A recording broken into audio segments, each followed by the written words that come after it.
Warahmatullahi wabarakatuh. Innal hamdalillah nahmaduhu wa nasta'inuhu wa nastaghfiruh wa na'udzu billahi min shururi anfusina wa min sayyiati a'malina.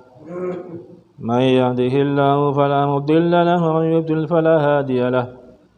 Asyhadu an la ilaha illallah wahdahu la syarika lahu wa asyhadu anna Muhammadan abduhu wa rasuluhu la nabiyya ba'dah.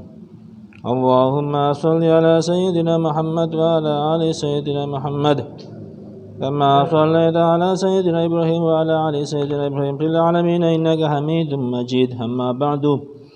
Faqad qala Allah ta'ala fi kitabihil karim. A'udzu billahi minasy syaithanir rajim. Bismillahirrahmanirrahim. والعصر إن الإنسان لفي خسر إلا الذين آمنوا وعملوا الصالحات وتواصوا بالحق وتواصوا بالصبر. وقال رسول الله صلى الله عليه وسلم بلغوا عني ولو آية. صدق الله العظيم. Hadirin yang mulia, tidak ada perkataan yang pantas kita ucapkan malam ini kecuali ucapan alhamdulillahirabbil alamin. Segala puji hanya milik Allah, yang pantas dipuji hanya Allah. Kita manusia sehebat apapun tidak layak dipuji. Kalau kita ingin cari pujian, maka merebut haknya Allah, Allah pasti akan murka. Namanya riya, yaitu syirik kecil. Tidak akan diterima amal ibadahnya orang yang mencari pujian. Ya, maka kita bersihkan dari diri kita ini, ya, keinginan-keinginan untuk dipuji. Nah, setiap apapun kita selalu ketika dapat nikmat, alhamdulillah. Ketika dapat musibah, kalau bisa, alhamdulillah juga. Ini baru namanya orang yang bersyukur dengan syukur yang sejati, yang sebenarnya. Ada syakur, mensyukuri nikmat Allah ketika senang. Ada syakir, orang yang mensyukuri Allah ketika susah. Nabi Muhammad itu diberi oleh Allah kenikmatan sebagai Nabi akhir zaman. Dia bersyukur sampai sholat bengkak-bengkak kakinya. Nah, gimana kalau kita ini bersyukur seperti itu? Nanti malam, sholat malam saya bengkak insya Allah. Hari ini kita selalu ribut soal sholat malam 11 rakaat, tarawih 23 rakaat, 11 rakaat, tapi tidak pernah ribut kapan kita bengkak kakinya ketika sholat malam. Nah, bengkak perutnya ya. Ini hadirin yang mulia, ya, kita ini dalam susah untuk agama ini harusnya bersyukur. Ya, Nabi aja begitu. Jadi kita ini belum ada apa-apanya. Diuji makanan terlambat, tidak apa-apa, ya kan? Ini kecil, ya kan? Belum ada apa-apanya, ya kan? Nah, apalagi kalau kita berani makan sehari sekali, wah, Masya Allah. Apalagi sehari puasa, sehari tidak, wah. Nabi Daud itu raja, kaya, ya kan? Istrinya 100, Masya Allah. Satu hari puasa, satu hari tidak, coba. Jadi dia bisa menahan diri, Pak. 100 istri itu bagi dia itu tidak menggoda. Wah, ini baru jos. Ya, kita ke pasar lihat wanita cantik aja udah keblinger. Masya Allah. Ini gimana iman kita ini? Ya kan? Nah, jadi mata laki-laki itu mata keranjang, ya kan? Nah, maka perlu 4 bulan tiap tahun. Insyaallah. Jadi hadirin yang mulia, ya, kita ini sebagai hamba Allah, yang menciptakan adalah Allah, ya kan? Maka hamba yang terbaik itu katanya satu, dia punya perasaan bahwa bagi dia yang terbaik yang diberi oleh majikannya, oleh tuannya. Makanan terbaik ya yang diberikan tuannya, pakaian terbaik yang diberi oleh tuannya. Jadi dia tidak ada pilihan sebenarnya, ya. Jadi kita ini kalau masih memiliki keinginan sendiri, ini berarti hamba kurang ajar. jadi kita ini harusnya meletakkan di dalam keseharian kita ini, ya, sebagai hamba, sebagai budak. Diri kita ini sebagai budak. Ada etika sebagai seorang hamba, yaitu dia tidak punya apa-apa, Ya kan? Dirinya saja milik tuannya. Ini seperti Bilal, budak. Sehingga dia itu harus tunduk sama tuannya. Ya, disuruh ngapa-ngapain dia mau. Bahkan disiksa sama tuannya pun ya sudahlah. Ya inilah hadirin yang mulia, etika seorang hamba. Jadi siapapun yang sekarang menjadi pelayan itu belajar dia itu sebagai hamba, melayani. Melayani siapa? Tuannya. Pak polisi, pelayan masyarakat. Harusnya dia itu punya sifat sebagai seorang hamba, sebagai budak. Jangan arogan. Ya, demikian juga guru. Demikian juga PNS yang lain, demikian juga tentara.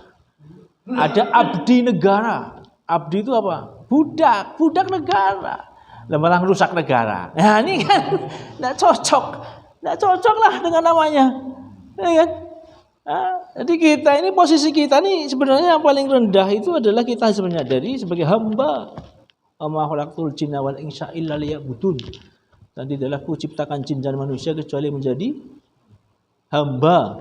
Budaknya siapa? Budaknya Allah, hambanya Allah, Abdullah. Ketika ini sudah hilang rasa sebagai hamba Allah, dia akan jadi budaknya harta, budaknya tahta, budaknya wanita, bahkan budaknya kuota, Pak. Hari-hari sibuk dengan kuotanya, bahkan budaknya senjata. Ya kan? Ini hadirin yang mulia. Maka oleh karena itu, kita pertama luruskan posisi kita ini sebagai hamba ini harus diingat-ingat. Kalau sudah sadar kita sebagai hamba, naik posisi sebagai khalifah. Khalifah, jadi khalifah itu wakil, diwakilkan. Nah, kalau kita itu Abdullah, hambanya Allah, naik sedikit jadi khalifatullah fil ard, jadi khalifatul adil, wakilnya yang maha adil. Kita harus bisa berbuat adil dong. Kalau hamba tadi itu mengambil manfaat dari Allah, jadi apa-apa kita itu pokoknya sama Allah lah. Itu Abdullah. Minta duit sama Allah, minta makan sama Allah, minta rumah sama Allah. Pokoknya ngambil manfaat semua dari Allah. Kita harus minta sama Allah. Ini dengan cara sholat. Nah, sholat ini adalah bukti kita sebagai hamba dan kita hanya minta mohon mengambil manfaat ya kepada Allah dari Allah Subhanahu wa taala. Iya karena butuh. Wah, iya karena stain. Ini sholat 17 kali kita baca, mengikrarkan bahwa hanya kepadamu ya Allah kami menyembah dan hanya kepadamu kami minta tolong. Ini bukti hamba ini adalah mengambil manfaat, ya kan? Jadi jangan memanfaatkan orang lain. Jangan memanfaatkan orang lain, ngambil manfaat dari bosmu, dari karyawanmu, dari distributormu, dari anakmu, dari istrimu. Ini namanya sudah bergeser. Ngambil manfaat jangan ke makhluk dong. Ngambil manfaat itu kalau bisa langsung kepada Allah. Lah ketika kita sudah seperti itu bisa, kita itu butuh apa-apa langsung kepada Allah dan Allah perintahkan kita ada ikhtiar, ada usaha, kita kerjakan sesuai dengan contoh Nabi Muhammad SAW. Baru kemudian kita jadi khalifah. Setelah punya apa-apa dari Allah, kita bagikan kepada orang. Inilah khalifah, suka memberi. Suka memberi, Pak. Memberi apa? Apa yang diperlukan oleh umat ini kita beri. Harta kita punya, kita beri kepada orang yang membutuhkan.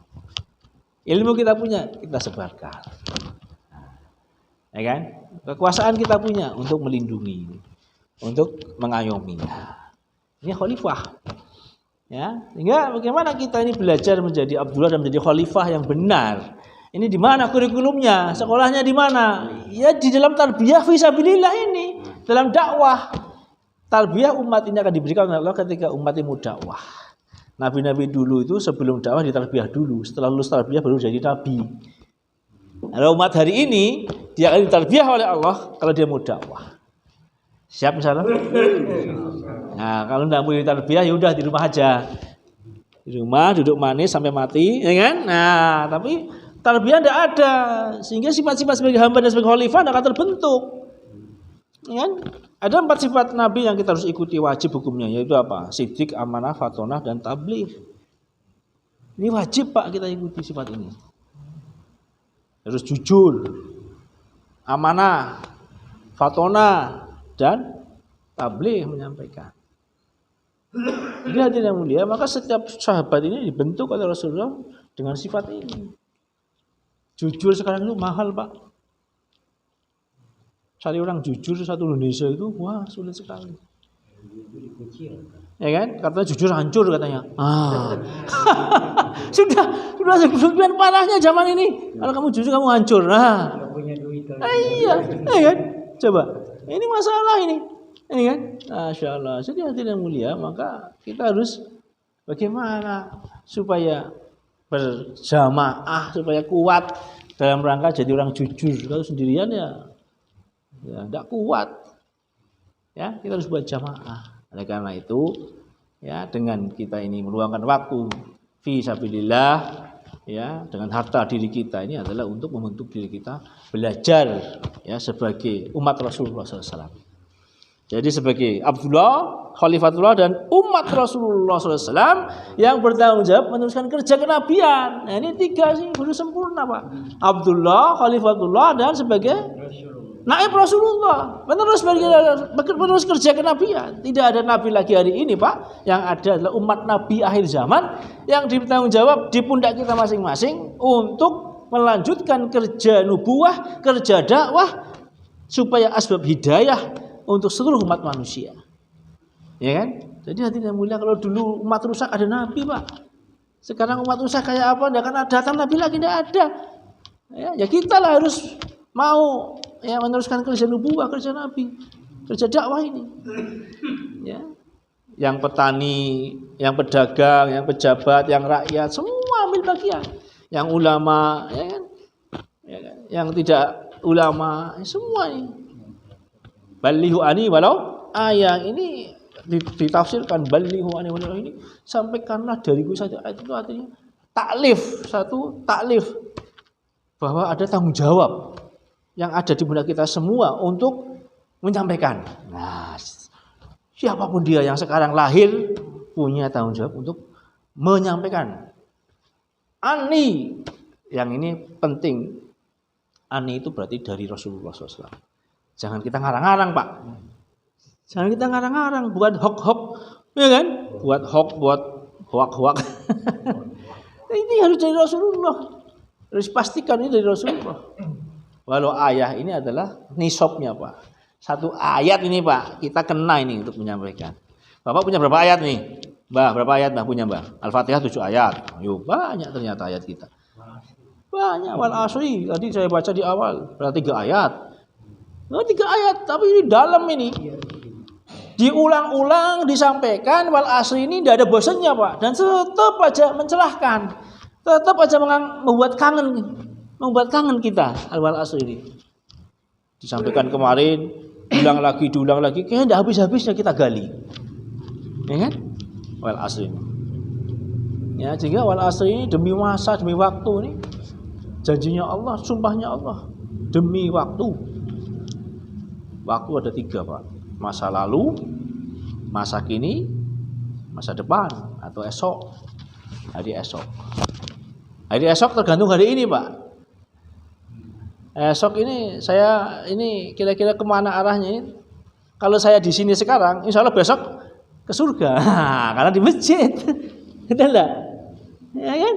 Jadi hari esok ditentukan hari ini. Kalau hari ini kita itu aktif dalam dakwah, kerja nubuwah, ibadah, betul-betul di masjid, mati kok di masjid, ya insya Allah besok masuk surga. Tapi hari ini kalau kita itu, naudzubillah, ada yang di jalan setan, maksiat, ya besok ketahuan kemana lah. Nah, hari ini tergantung hari kemarin. Kemarin saya ngapain di sini? Ya itikaf, sehingga hari ini di musola. Nah jadi kan nyambung ini. Ya kan? Lah, bagaimana memutus yang kemarin itu supaya tidak buat jelek yang hari ini, taubat namanya. Nah, ini insyaallah ya. Umat ini harus taubat. Selama ini meninggalkan dakwah, taubat segera. Orang merasa sekarang kan kalau tidak sholat dosa kan? Tapi ada enggak orang yang tidak dakwah dosa merasa seperti itu?